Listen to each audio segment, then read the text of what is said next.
What's goody in the hoodie, Blackwell family? Welcome back to the Blackwell box. Okay, I'm your host, Wellness Liss, and happy Wellness Wednesday. Welcome back.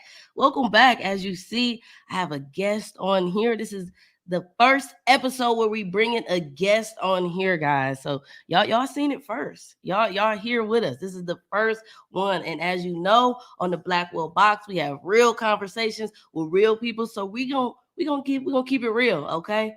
Before we even get into that, make sure you following us on all of our platforms. Okay, you can follow us on Twitter and Instagram at Blackwell_box, and on the Blackwell box on YouTube, on Amazon Music, on Spotify, on iHeartRadio, and on Anchor. Okay, we are also on Twitch.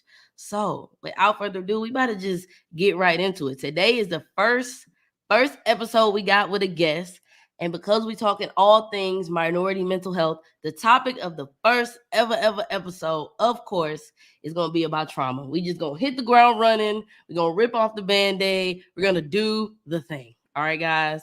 So today we are going to be talking about trauma, about triggers, and who better to talk about this with than my good friend Kris. Okay, we got another Black female mental health professional. So y'all know I'm not just making this shit up.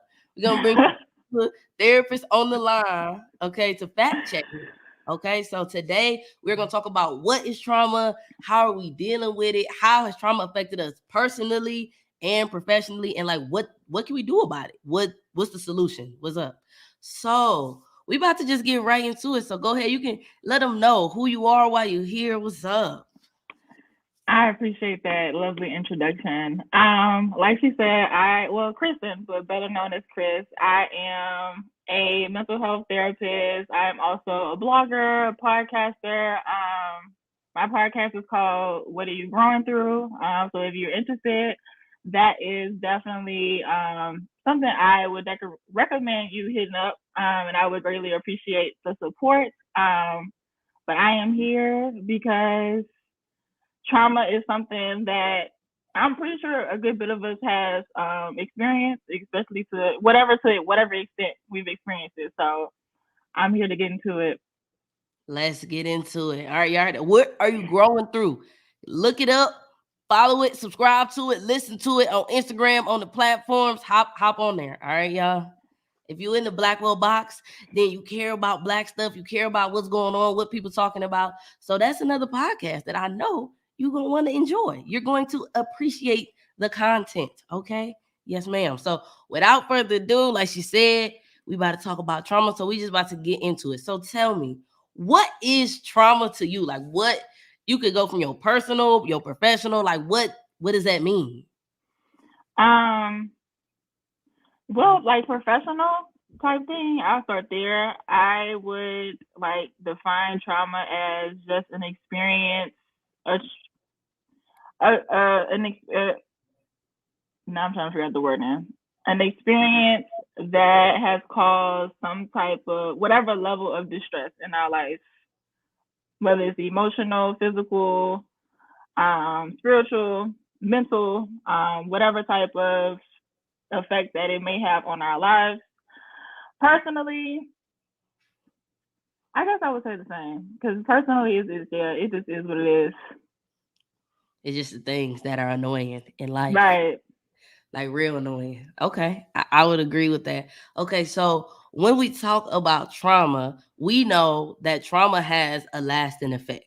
Trauma makes us act a certain way, it makes us react a certain way. So, how would you describe to your best? You can keep it chill. Here in the Blackwell box, even though we here as mental health professionals, we gonna keep it real. Okay. We gonna break it down from our textbook understanding to regular degular. How would you explain to your auntie what the hell you learned in school when she say, baby, what you learning with that degree? All right, so with that, how would you describe like what a trauma response or a trigger is? Like what would those words mean if somebody asks you, just in regular degular terms? Regular degular term. Regular degular. Like what's a trauma response? What the fuck is that? I saw that on Instagram. I saw it on Twitter. My therapist said it. What the hell is she talking about? 9 times out of 10, it's most response has something like it's shown in like emotionally, like in the emotional way. Like something may happen, and then all of a sudden this person is just changed, and you don't even really know why. They might not even know why, because some people are not even really aware of their triggers or whatever like that. But that's we can get into that later. But I think it's just like mostly a reaction that you probably weren't expecting to a certain situation. Okay, I would agree. It's just, to me, a trauma response is really like when the shit happens, who are you now? How do you act and interact now? So that Right. kind of brings into the second little tidbit of that. From your experience, like what specific, culturally specific, because here at the Blackwell Box, we focus mainly on the minority experience. So what Mhm. culturally specific traumas do you see that are common in the Black community? Like, I mean, Ooh. listen. We know that there are some things that happen across the board, but if there was Right. something like one or two things that you feel like personally that you've seen with clients, or professionally that you've seen with clients, or personally that you've seen, like me and my cousins, bro, we all had this experience and it was terrible.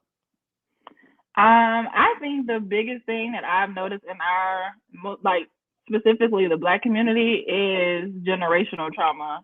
And that comes with so many different layers, but it can be something as simple as the household that you grew up in and the way that you saw your parents like talking to each other, or whether the way they talked to you, the way they handled you, the way they cared for you, or the lack thereof.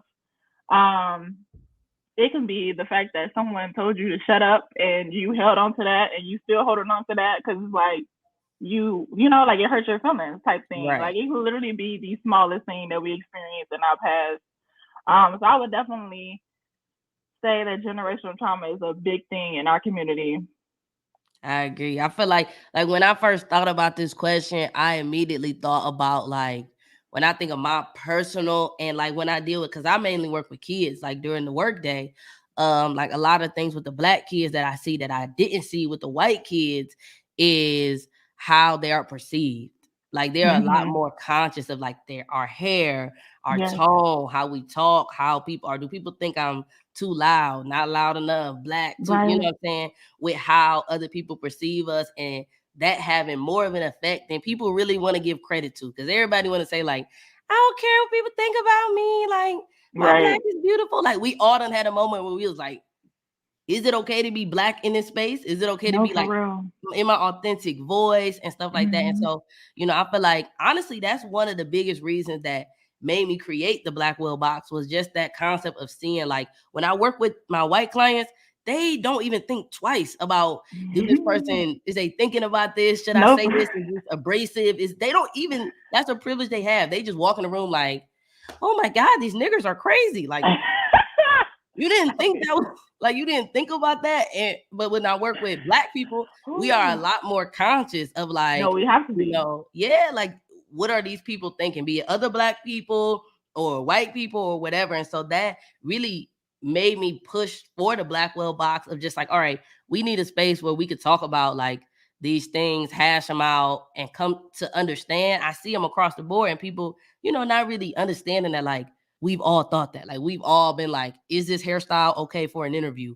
Am I being too Literally. loud? Should I care if I'm being too loud? Like, and so just having a space to like call a thing, because we can't really Mhm. deal with nothing until we do that. So then that brings me to the next question. So how, either personally and or professionally, in what ways have you seen unresolved trauma responses present themselves in day to day? So like, I feel like as a therapist, like we understand, like we'll see certain stuff and be like, oh girl, you got daddy issues. Like this is your trauma talking. But Mhm. before I got this much education and honestly experience through going through shit in life, I didn't even think to connect the two. I'm like, no, I'm just doing this because it's me. And it's like, it's not you, baby. That's your trauma talk. Right. So I feel Mhm. like it's important for people to recognize and be able to start to see. So in what ways do you see, people's trauma popping up casually during the day? Well, I'll start with myself. Like, Mhm. so are we asking like specific, like what is the trauma, or just how it shows up per Just in se? general, just either like in what ways, do you see either personally or professionally, like I said, do you see trauma responses like showing their head? Like you see, for example, like I have a cousin who is just nuck if you buck, like she's ready, she's on go. But I know that that's a trauma response because her house, all of niggas was fighting all day, every day. Right. Mama, daddy, sister, brother, everybody was fighting. So when she's out in the workspace, she's still ready to fight. So I could recognize that as a trauma response. So that's kind of like an example of like these things that we think are maybe regular behavior or, Mm-hmm. but from a therapist kind of point of view, like that may be like, remember it was trending on Instagram, a red flag. What are the Right. red flags that you see and that you like, you need therapy Right. for? No, okay. So like I said, I'll start with myself first because Mhm. that I don't know. Like it took me a minute to get to the point where I really acknowledged some of the shit that I was coming out of me per se. But I think the most common or most whatever recent would just be something simple as like somebody will ask me like what's wrong, or well, I'll leave it at that. What's wrong? And immediately I'll say nothing. And I had to start like catching myself mind, like what's happening right there? Like why something is wrong, but why do you say nothing? Type thing. And I had to like really start doing the lovely work of figuring out where that came from and why do I feel like I can't express myself on a certain level, and why do I feel like it's easier for me to just keep shit inside, and so on and so forth. So that is one for me. As far as regular people, like as far as clients, that is tough because my clients are, even though they're all like similar in some way, they're different. Oh So I'm yeah. trying to think of the most common one. Um, I don't know. That's tough. Yeah, it's Give me tough because one. it look like regular. Right. You don't realize it, and I can understand that because if you don't know that person's full history and know their background, then you Right. might not even know like, oh, you're doing that because of this, and you also got to be careful not to tell people how and why they feeling, a certain way, and not be like, oh, because I know me, the number one, the trauma response that people would assume that I had to deal with is when I told people growing up, I grew up in the church. And so when I came Mm-hmm. out as gay, everybody was like, oh, you were raped, nigga. And I was like, Yeah. whoa. No, you know what? I'm so glad you brought that up. Like we laughing about it, but that shit's not funny because it's real. Like people Yes. really assume like They just like, because oh, we somebody touched your, and I'm masculine presented. right. So they said, oh, somebody got in your no-no zone, and now you think you supposed to be a boy, you know. Exactly. And so I think that people, a lot of times, they can make incorrect assumptions as to if something is a trauma response or if it is a response to something. So it definitely is a topic that should be danced on delicately. But I Definitely. know in my experience, I feel like a lot of common things that I see from like my family. Like I'm coming from like a personal and professional, but like personal standpoint of a lot of times in my clients and in my family and in myself, a lot of the trauma responses look like how we interact in our intimate relationships.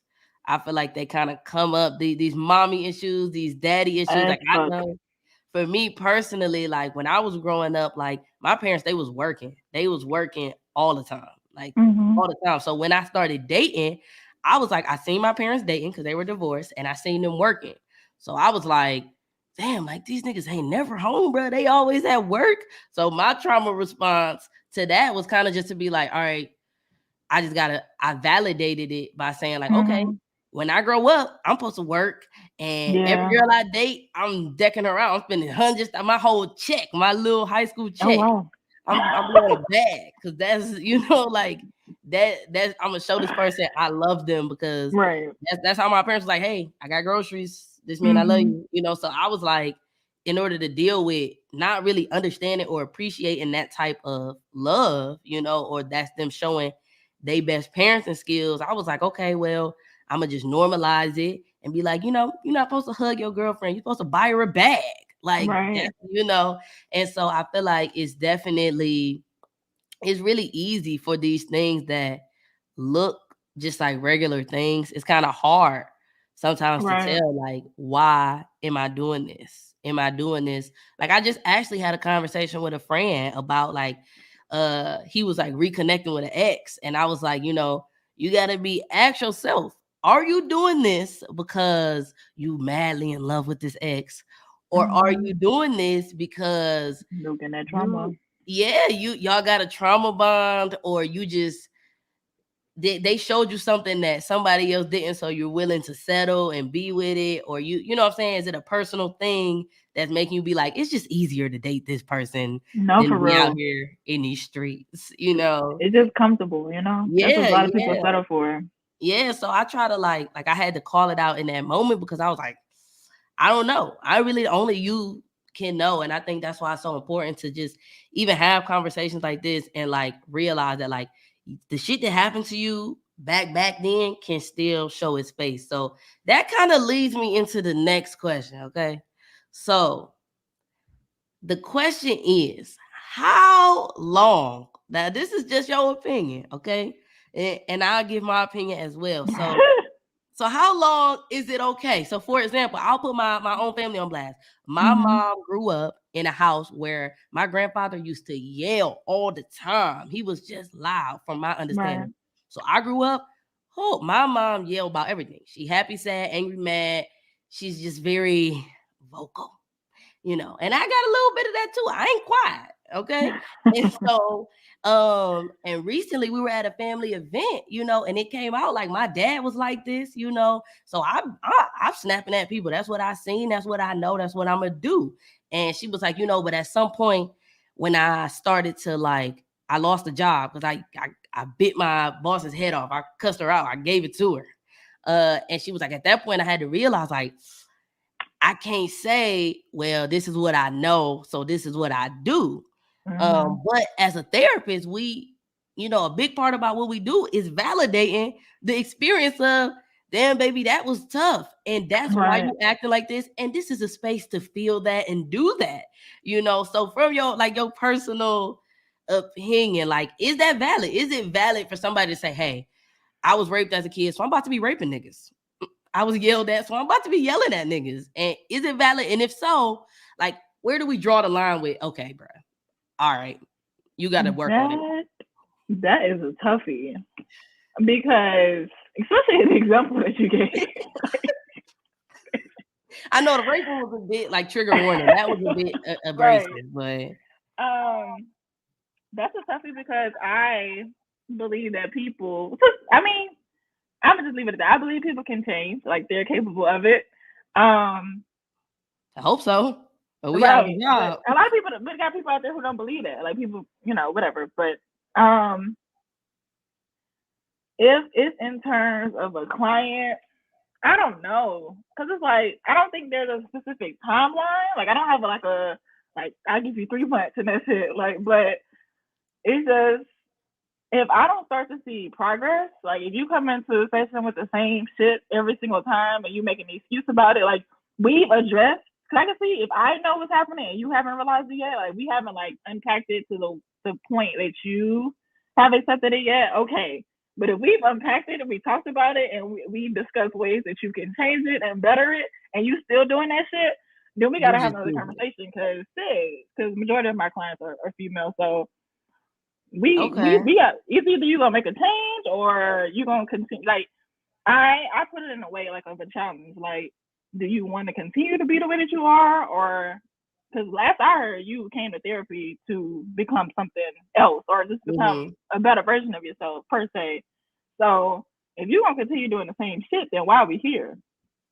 Yeah, I agree. I feel like once you able to say, I'm this way because of that, all right, I'm holding you. Now you gotta fix it.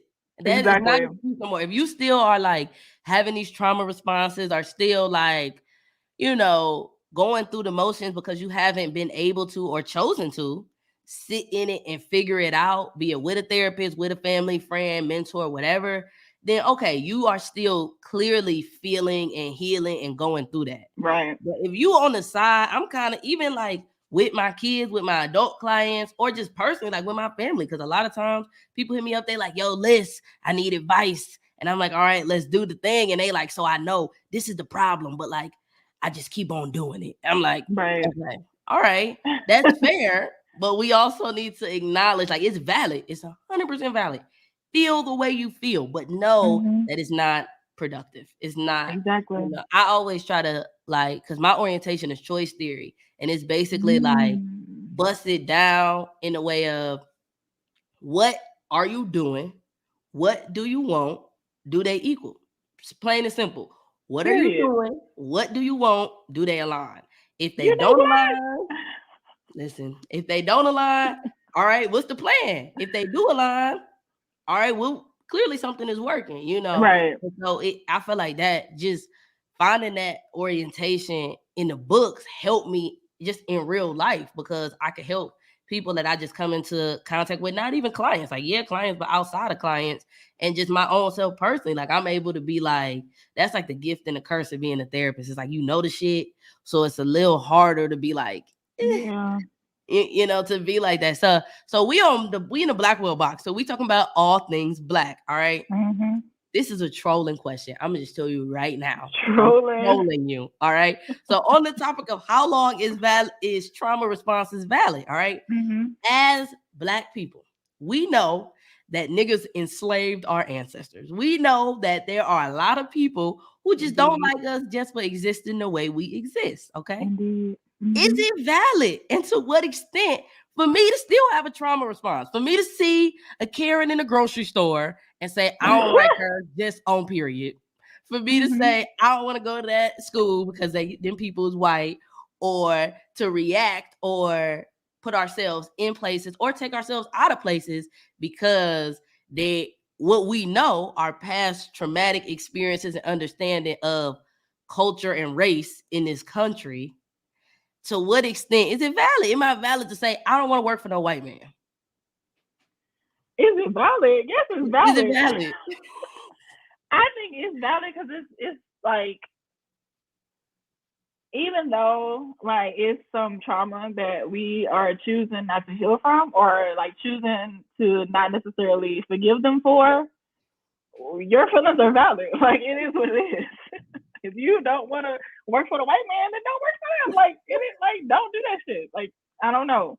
But if that's like a personal, like, that's, if our client was to ask me that, it would be less of that, per se. Well, we're here to keep it real. I'm not your client. Nobody wants your client. So we asking nigga to nigga. We asking nigga. It is what it is. If you don't want to work for the white man, then don't work for him. I agree. We ain't for them. We not here for them. I be dancing because I be like, look, I don't want to be judging you, because I don't want white people to automatically judge me. So I don't want to judge you. But listen, it's hard because slavery, period, slavery. Because slavery, because Trump, because COVID-19, because everything, because these things, Then they think we whining if we say that. Like, they think they gave us so much. And the fact that they think they gave us all that we have, that's the motherfucking part. That's the piece. They like, yo, affirmative action. What is the problem? That's my problem. Is just even going back to the other point of like that lack of awareness, that privilege. It's a privilege to be white to the extent that you don't even have to think about, damn, we're like, and granted, Black people, let me clarify, weren't the only people. Black people in America were not the only and are not the only people who were enslaved, who have experienced discrimination. But I'm Black in America. That's my experience, and that's what I'm talking about. Okay, I'm just clarify that right now. There's some other stuff I don't know enough about to talk about it. Right. I'm talking about in a Blackwell box. We're talking about some Black shit. Okay, and so that's always something that I be like, listen. I want to forgive. I want to, work on that and say, you know what, all white people not bad, because I know that they're not. But it's kind of like, for me, like a traumatic experience for me was just always growing up in the church, being gay. Like a lot of times I will walk in the building, they would be like, and you're going to hell, and it's Adam and Steve, not Adam and Steve. And so I get emotionally charged. Like, for example, if I see somebody on Instagram, a trauma response that I still have, if somebody got I love Jesus Christ in their bio, I'm automatically like, this nigga homophobic, and I'm not following you. I'm automatically my trauma response like, I ain't playing them games with you. I'm a stud, baby. Okay. I love women. I'm a woman. I wear boxers, and that's on period. And I don't feel like you telling me what Jesus I am or ain't, No, that's valid. Following. Yeah, so that's just where I am. And so in parallel, when it comes to racial things and cultural things, it's definitely like I be dancing on the lines of like, let's just take our black selves and go build a black community, or let's just figure this out, y'all, and come together. I haven't picked a side yet, admittedly. Okay. Right. But I do want to say one thing that has, because I primarily, like, I still have the same feelings that you have, but I think one thing that has challenged me to a great extent that I ever planned on it challenging me, and also, like, just allowing me to, like, I don't even know the word, so we're going to leave it at that. But the fact that I have white clients, like, I am a black woman with white clients. And when it first started happening, I was like, oh, wow. Like, this they really coming to see me. Like, yeah, for me. Right. Like, so, but it has allowed me to show up differently for these people that I did not plan on showing up for. That's beautiful, because I ain't gonna lie to you. When I start getting white clients, I'm gonna just keep it a buck on here.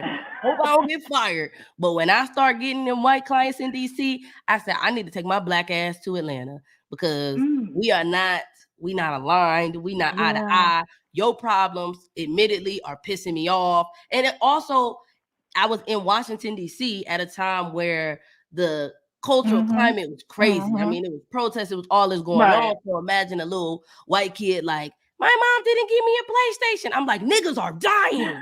Like, I can't do this, And I mean, since I've started, though, I've always been passionate about working in minority communities, like working with, and that's kind of to the point of the question. It's kind of like, that's just my personal preference. That's where I feel like I could serve the best, because that's where I'm most passionate. Like, do I think that white people should get therapy? Hell yeah, they need therapy too. But why are they coming to us? I think that's the part that I'm struggling with.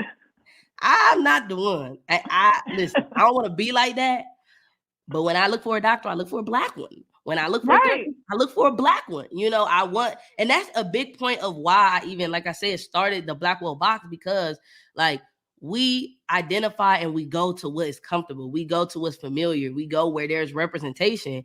And if there isn't any black therapists, or there aren't any black 20-something-year-old studs talking about mental health things, we don't want it. Exactly. We're going to be like, that has nothing to do with me. I don't know nothing about it. I'm not going there. I'm not talking about it. Clearly, that's some straight people stuff, some white people stuff, some old people stuff, some whatever. We don't want to identify with it.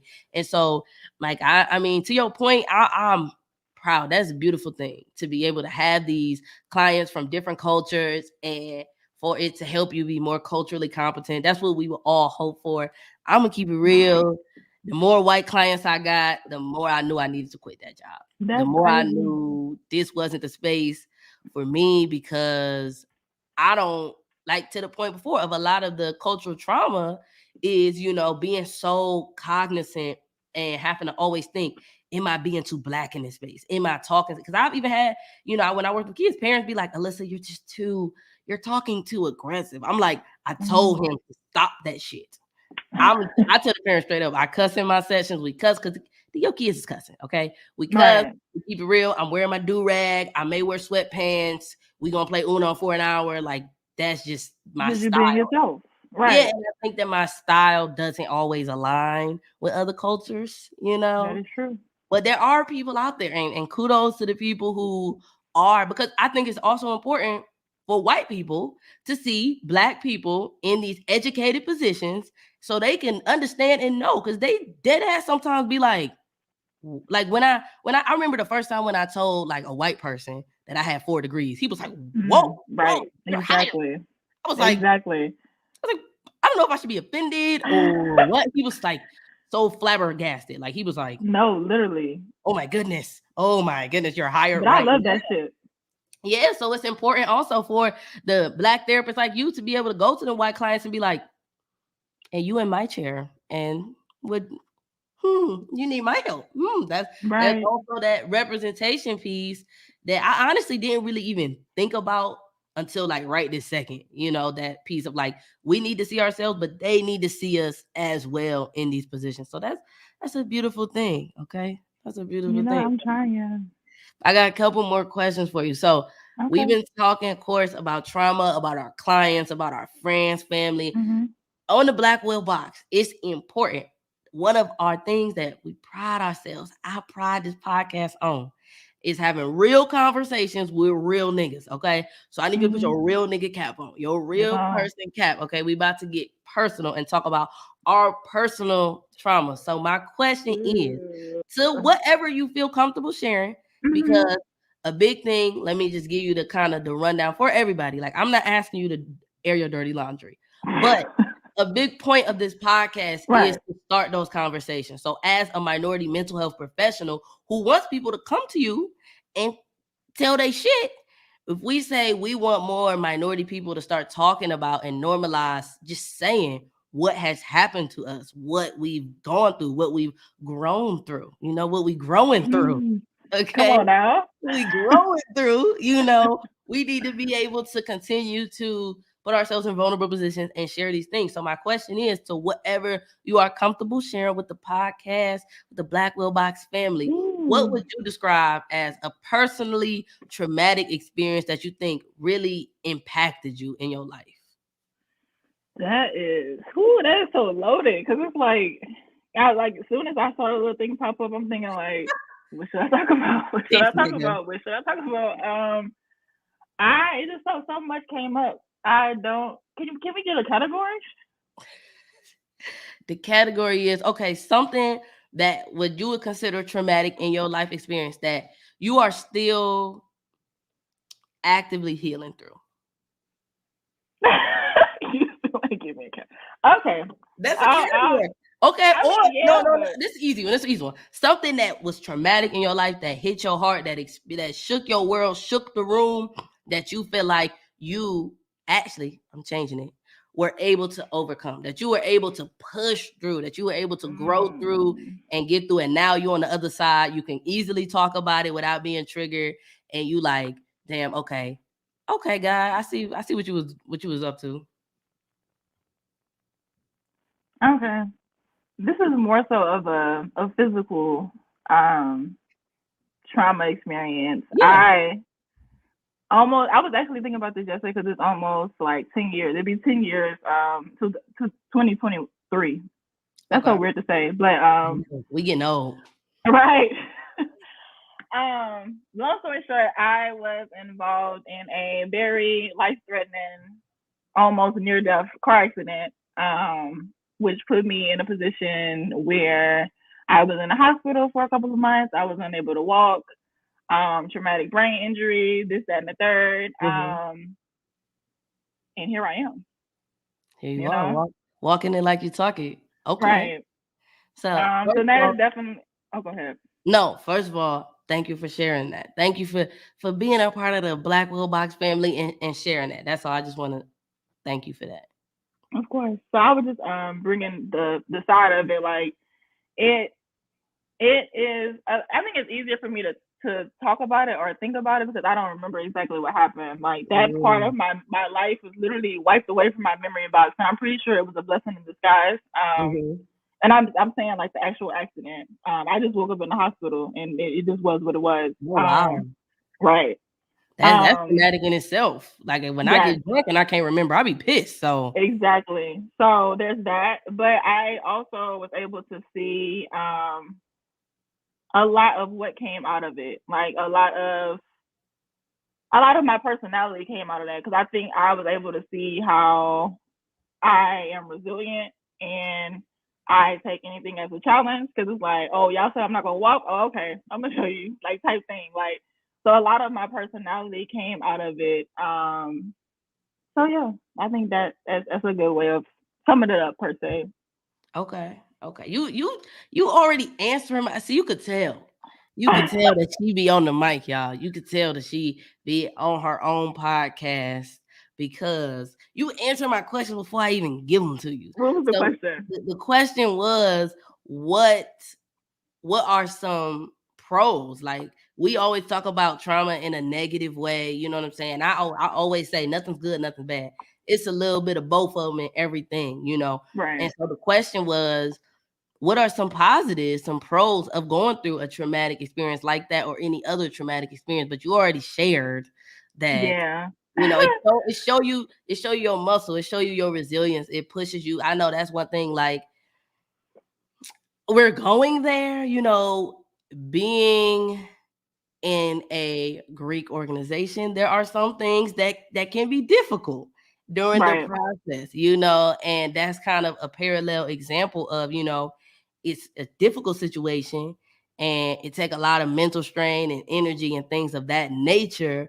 But when you come out on the other end, you like, dang, if I could go through that, I could go through anything. Like, I'm Yeah. strong. Like, you see life from a different angle.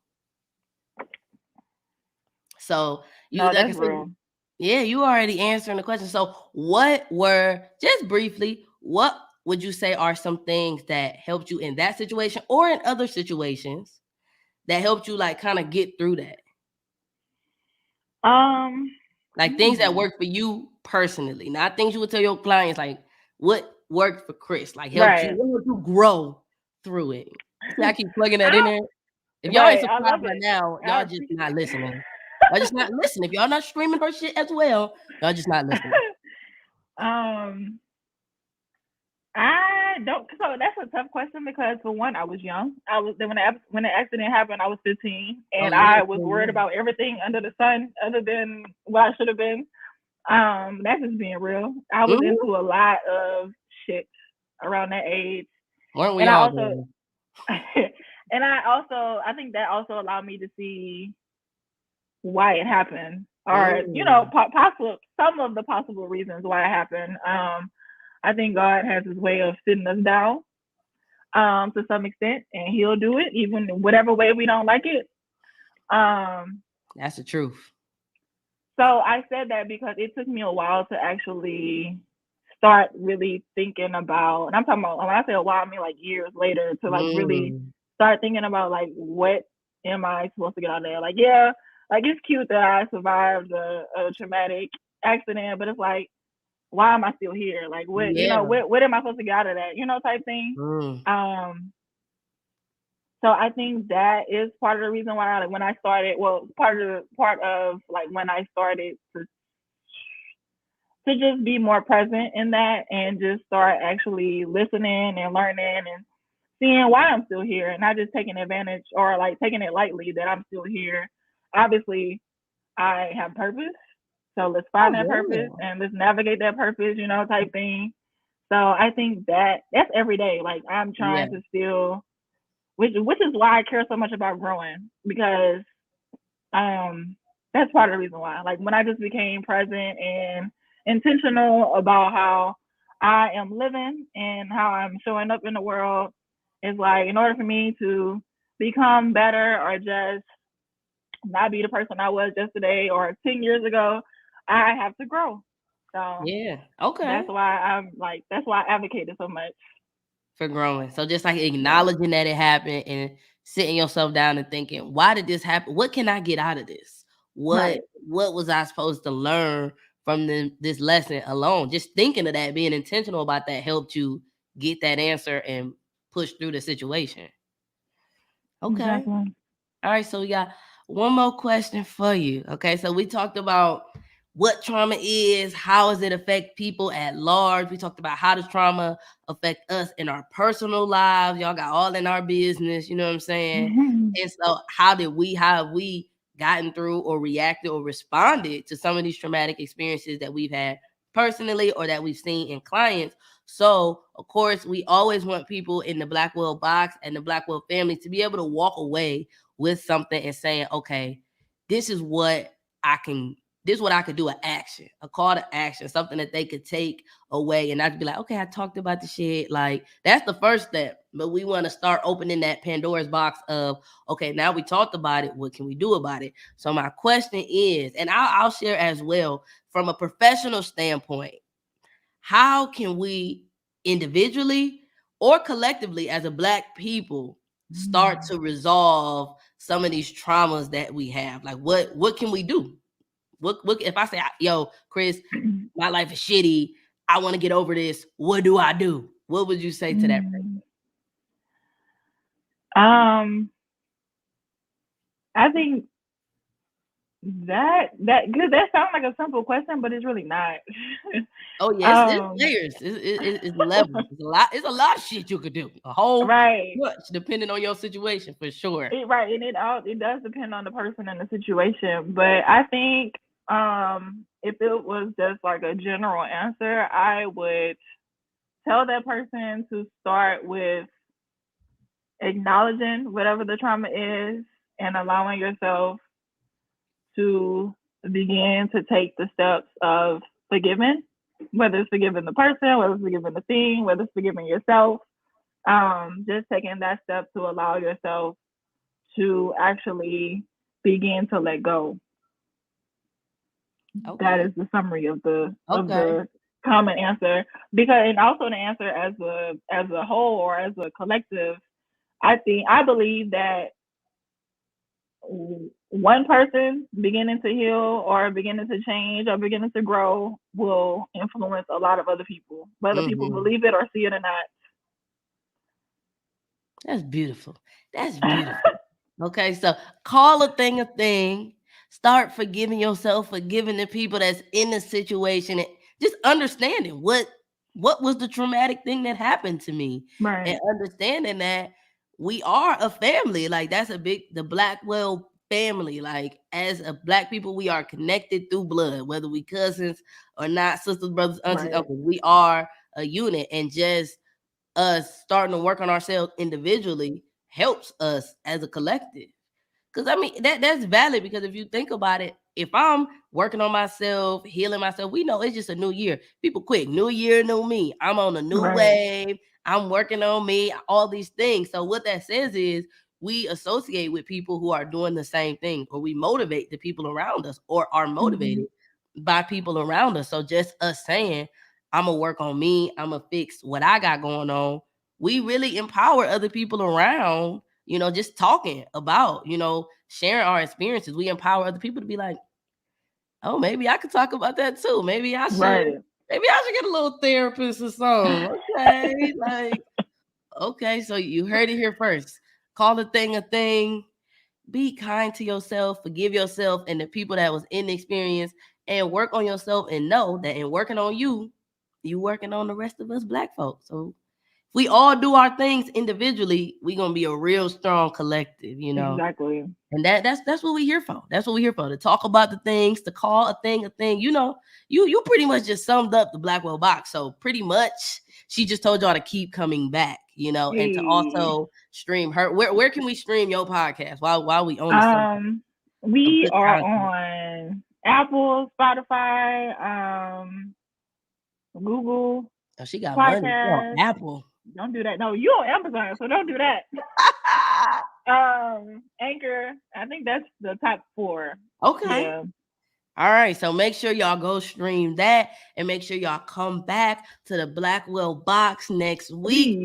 Again, we are here every Wednesday, every Wellness Wednesday at 6:30. Make sure that you are following me at wellness.liss. Make sure you following the Blackwell box on all platforms. It's on the screen, but if you are listening and not watching, Blackwell_box on Twitter and Instagram, and the Blackwell box on everything else. On YouTube, on Amazon Music, Spotify, iHeart, Anchor, the Blackwell box on Google. Okay, so you can find us and you can stream us. We gonna get on Apple in a minute. She gonna have, when we get off this call, she gonna tell me how she got on that Apple, because Apple playing me right now. Okay, Apple's playing me. Okay, so thank you so much. Come back next week.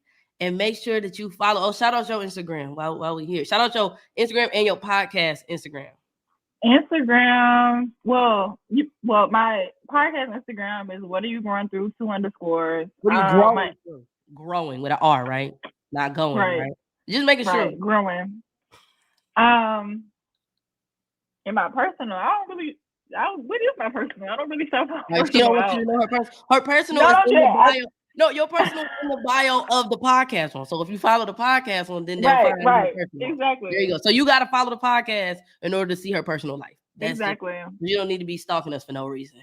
And that's just no reason, you know. Okay. So make sure that you are back next week. Thank you so much for being the first guest.